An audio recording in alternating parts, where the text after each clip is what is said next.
Fasten your seatbelts, folks. It's a little early for this, but we got to talk tropics. And when I say talk tropics, I mean close to home kind of tropics. You take a look at our National Hurricane Center outlook. This popped up over the past weekend.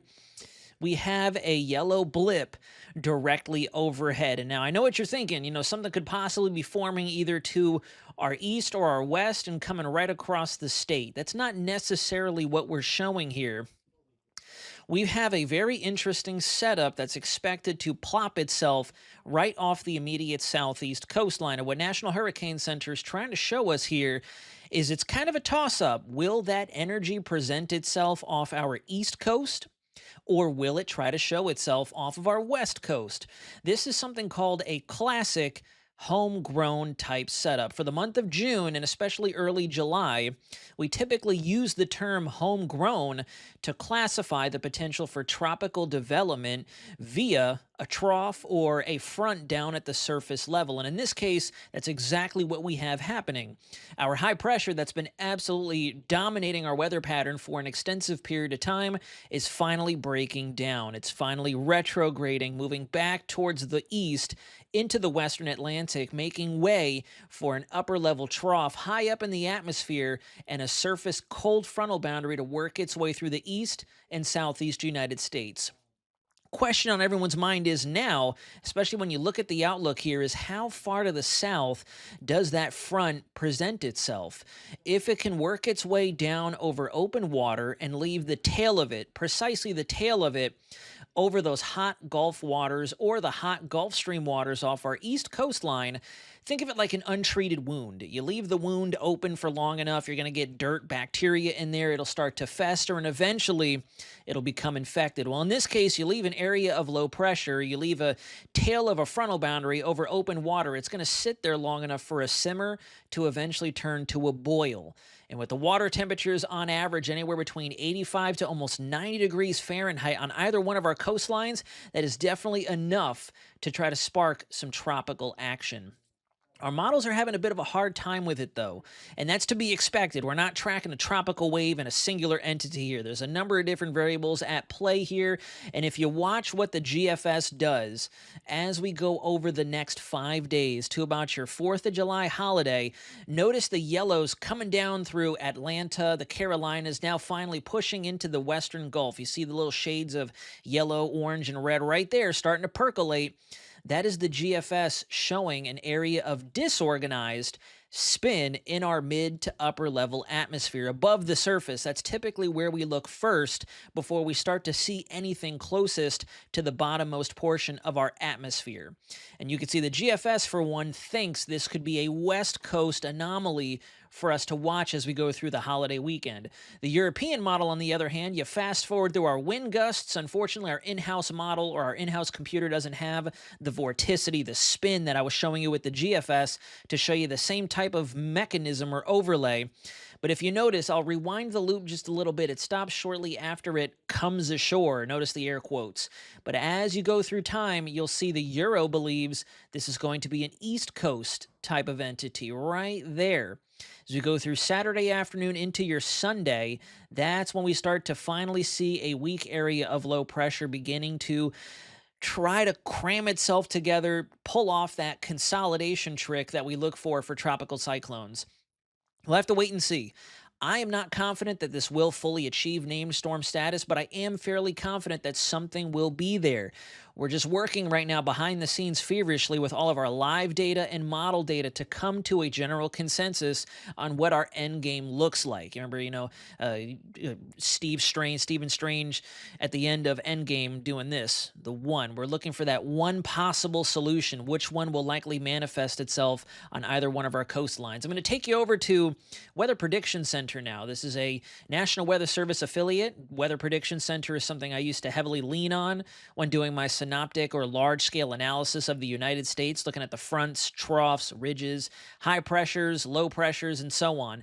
And if you look over the eastern United States down towards our neighborhood, first and foremost, you notice a lot of that green. 4th of July weekend, unfortunately, regardless of whatever happens, will be rainy. It looks like our highest rain chances are going to start to tick up between Thursday and Friday and then carry through your extended holiday weekend. Summer vacation travel's in full effect. Obviously, a lot of us, not all of us, but many of us will probably have the Friday off or maybe the following Monday off, increasing that window of time for us to kind of plan some festivities.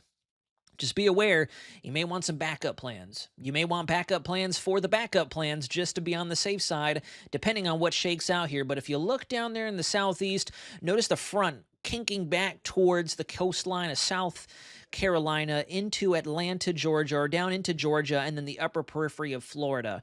Notice the tail there is back over the eastern Gulf, and that's where even WPC has an analyzed low pressure trying to spin. Think of it this way. Next time you're in a pool, take your arm out like this and splash it very fast along the surface of the water. If you watch nearest to your fingertips, you'll probably see a couple different whirlpools forming up as you splash the water away from you. It's kind of what's happening here. As the front comes down, it leaves some of that leftover energy and spin over the tail, right at the tail end of it.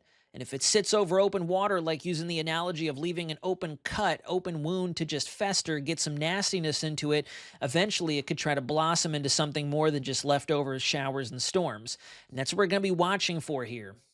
On top of that, we have something called a Kelvin Wave. We call them a KW.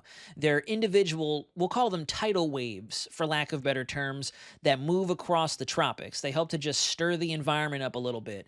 Usually as they move through, as quickly as they do, they'll create a little bit of extra lift, add some moisture to the atmosphere, make it a little more favorable for the tropics to get a little aggressive, get them excited, and try to spin up these rogue systems at a moment's notice. Sometimes it takes a little bit for our computer models to notice this uptick, and so things can change night and day, almost exactly like that run to run.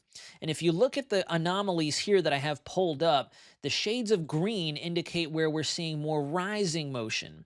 The browns would indicate we have sinking motions, dropping through the atmosphere as opposed to coming up. We want that upward motion for showers and storms. In this case, this little feature may try to tap into this Kelvin wave as it moves through. You notice as we get into the 4th of July weekend right there, see how those greens start to try to focus in over the Gulf, the Western Caribbean, and then over us here in the Southeast, right as that front comes down.